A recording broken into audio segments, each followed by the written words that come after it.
एक लड़की का जो प्रेमी था वो बस का कंडक्टर था। वो बस में टिकट काटा करता था और इधर लड़की के घर वालों को पता चला कि हमारी लड़की बस कंडक्टर से प्रेम करती है, उससे शादी करना चाहती है। तो वो लोग बहुत ज़्यादा इसके विरोध हो जाते हैं और लड़की को अपनी को पहले तो समझाते हैं, लेकिन जब वो नहीं मानती, इसी जिद पर अड़ जाती है कि नहीं मुझे तो उसी व्यक्ति से शादी करनी है, तब वो उस लड़की को बहुत ज़्यादा परेशान करते हैं, टॉर्चर करते हैं। फिर जबरदस्ती उसका विवाह किसी दूसरी जगह कर देते हैं, दूसरे व्यक्ति के साथ। लेकिन उसके बाद उस लड़की की जिंदगी में ऐसा भूचाल आता है, ऐसी घटना घटती है जिसे वो सहन नहीं कर पाती और सदमे में पहुंच जाती है, फिर पागल हो जाती है।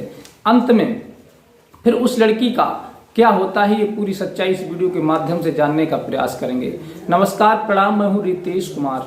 दरअसल आज की जो सच्ची कहानी मैं आपको सुनाने के लिए जा रहा हूँ, ये सच्ची कहानी बहुत ही आपको दिल को छू करके निकलने वाली है, क्योंकि आज की जो कहानी आज कल जो समाज में हो रहा है लड़का लड़कियों के बीच में, जो उनके परिवार वाले, फैमिली वाले जो उनके साथ जो सलूक करते हैं उसी के आधार पर है।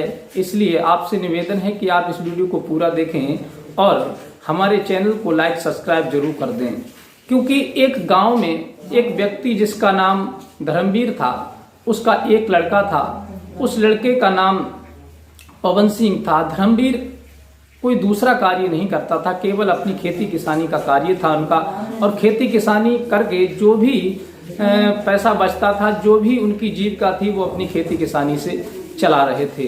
धर्मवीर का जो लड़का था पवन सिंह स्कूल में पढ़ने के लिए जाता था, लेकिन उसकी जब पढ़ाई पूरी हो जाती है, वो ग्रेजुएट हो जाता है, लेकिन नौकरी के लिए काफ़ी जगह अप्लाई करता है, लेकिन वक्त की बात, किस्मत की बात, उसे कहीं भी नौकरी नहीं मिलती है, वो हर जगह रिजेक्ट कर दिया जाता है।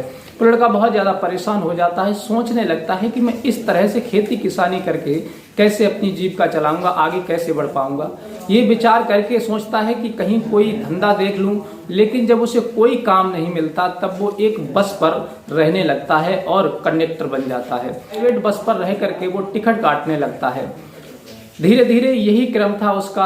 वो जो भी पैसा अपना उस बस के द्वारा पैदा करता था, कंडक्टरी में उसे जो मिलता था, वो अपने घर लाता था और अपने माँ बाप की सेवा करता था, अपनी जीविका चला रहा था।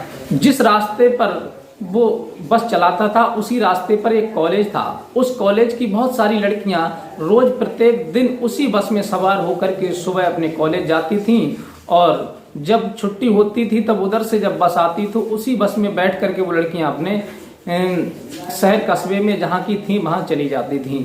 इसी प्रकार से एक लड़की उन्हीं में से जो दिखने में बहुत खूबसूरत थी, और उस लड़की का नाम चांदनी था। चांदनी भी देखने में काफ़ी खूबसूरत थी और वो भी ग्रेजुएट कर रही थी।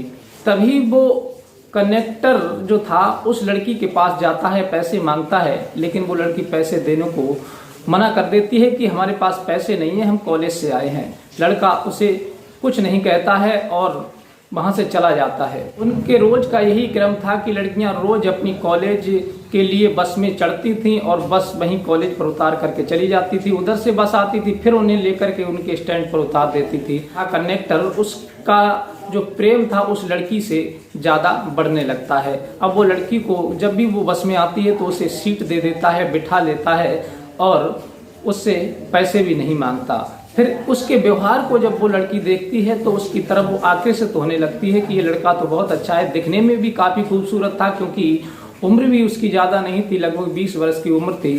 तब वो लड़की उसकी तरफ ज़्यादा लगाव जब करती है तो वो लड़का भी उसकी तरफ देखता है। फिर इसी प्रकार से उन दोनों के बीच में प्रेम हो जाता है।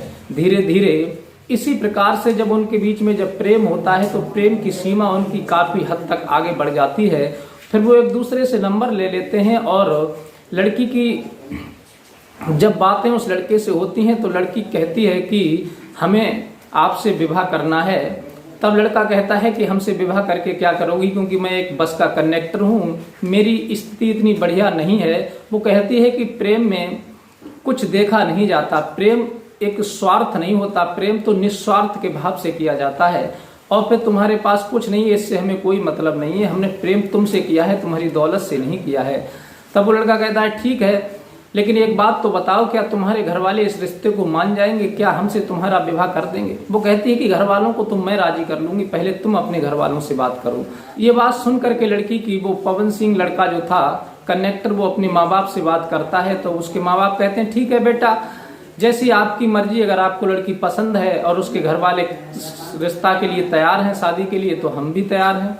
लेकिन लड़की अपनी घर वालों से इस बात को कह नहीं पाती है। तब तक उसकी एक सहेली होती है, वो उसके घर वालों से कह देती है कि तुम्हारी जो लड़की है, बस का एक कंडक्टर है लड़का जिसका नाम पवन सिंह है, उससे प्रेम करती है और उससे शादी करना चाहती है।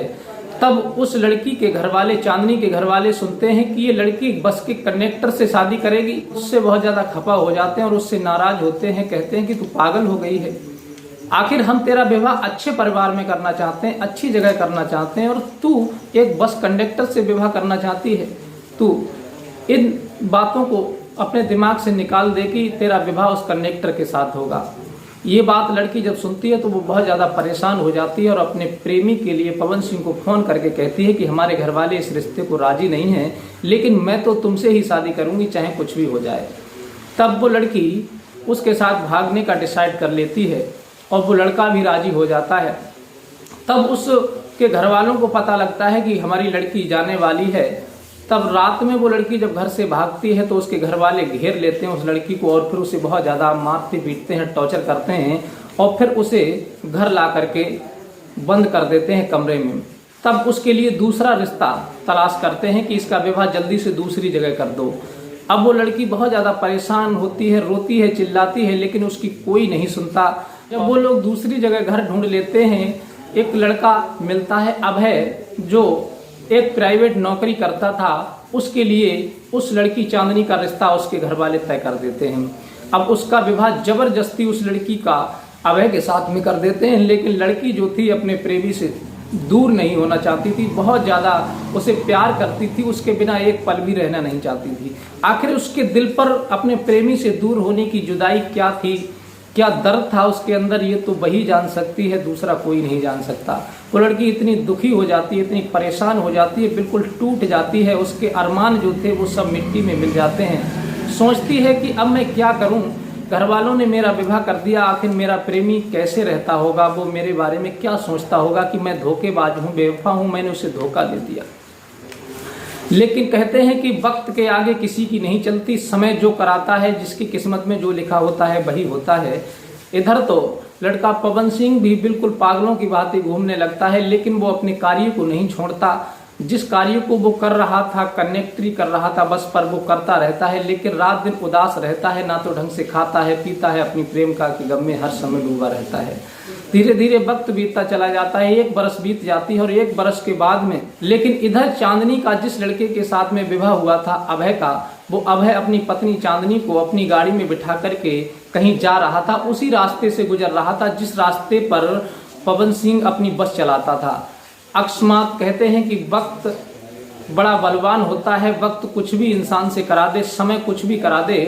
वो उसी रास्ते पर जा रहा था, तभी अचानक वो दूसरे वाहन से अपने कार को बचाता है, तो उसकी जो कार होती है वो एक पेड़ से टकरा जाती है और उसमें चांदनी के पति जो चला रहा था अभय, उसकी मृत्यु हो जाती है।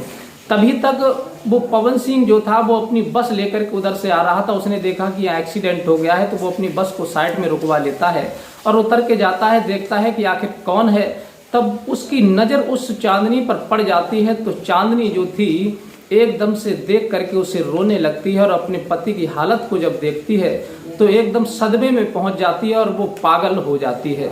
अब इधर तो जब वो पागल हो जाती है तब वो कहती है कि पवन सिंह, मैं तुमसे बिछड़ करके जिस दिन से गई हूँ उस दिन से मेरी जिंदगी में कोई भी सुख नहीं मुझे मिला है। रात दिन मैं इसी टेंशन में थी कि आखिर तुम कैसे होगे, तुम कैसे जीते होगे, क्योंकि मैं अपने पति के पास होते हुए भी नहीं जी पा रही थी, तो तुम मेरे बिना कैसे जीते होगे। बड़ा रो रो करके वो अपने दुखड़े को सुना रही थी और इधर उसका पति मरा पड़ा था और इधर वो बहुत ज़्यादा अपने पति की ऊपर विलाप करती है, पति को देख करके रुदन करती है और वो सदमे में चली जाती है। लेकिन जो पवन सिंह था वो उस लड़की के घर वालों को जैसे तैसे सूचना भिजवाता है कि तुम्हारी लड़की यहाँ पर है और तुम्हारे लड़की के जो पति था वो एक एक्सीडेंट में ख़त्म हो चुका है। लड़की के माता पिता दौड़ करके जब आते हैं बहुत जल्दी और देखते हैं कि उनकी लड़की जो थी सदमे में जा चुकी थी और बिल्कुल पागलों की भांति भटकने लगी थी, कभी हंसने लगती थी तो कभी रोने लगती थी। तब उसके घर वाले, उधर तो पुलिस आती है और उसकी डेड बॉडी को पंचनामा करके पोस्टमार्टम के लिए भेज देती है और उसके घर वालों के हवाले कर देती है। लेकिन उसकी जो चांदनी के घर वाले थे, चांदनी को अपने घर लेकर के आते हैं, लेकिन चांदनी के लिए बहुत दिखाते हैं, उनका इलाज कराते हैं, लेकिन चांदनी का कोई भी उपचार नहीं होता है। वो परेशान हो जाते हैं उसका इलाज कराते कराते। तब वो सोचते हैं कि हो सकता है कि इसका जो प्रेमी था पवन सिंह, उसके पास इसको पहुंचा दिया जाए तो शायद इसके दिमाग पर कोई प्रभाव पड़े और ये सही हो जाए।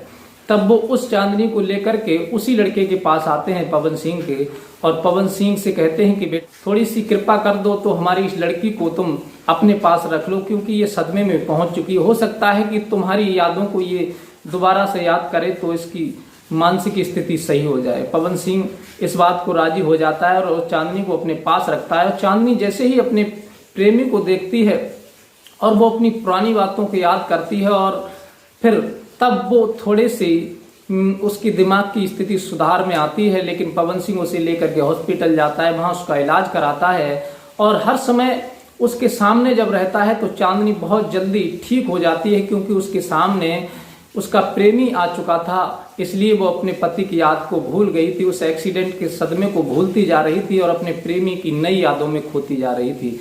अब वो अच्छी तरह से इलाज कराता है। इलाज कराने के बाद चांदनी ठीक हो जाती है और पुनः उसके घर वाले राजी से उस पवन सिंह के साथ उस चांदनी का विवाह कर देते हैं और फिर वो अपनी पत्नी चांदनी के साथ बड़ी अच्छी तरह से रहने लगता है और फिर अपनी जिंदगी की दोबारा से शुरुआत कर देते हैं। साथ ही ये कहानी सुना करके हमारा उद्देश्य किसी का दिल दुखाना नहीं है, न किसी की भावनाओं को ठेस पहुंचाना है। हमारा उद्देश्य केवल ये है कि आजकल समाज में जो हो रहा है कि लड़की लड़का एक दूसरे से प्रेम करते हैं, लेकिन उनके माँ बाप उन्हें एक दूसरे से जुदा कर देते हैं। फिर कुछ लोग ऐसे हैं जो गलत कदम उठा लेते हैं, कोई फांसी लगा लेता है तो कोई आत्महत्या कर लेता है, कोई किसी तरह से अपनी जान को दे देता है। इन घटनाओं से बचने के लिए उत्तम यही होता है कि अगर रिश्ता अगर सही है, अपनी हिसाब का अगर लड़का पढ़ रहा है तो लड़का लड़की को एक कर देना चाहिए और फिर उनकी जिंदगी में उन्हें आज़ादी से जीने का एक चांस दे देना चाहिए।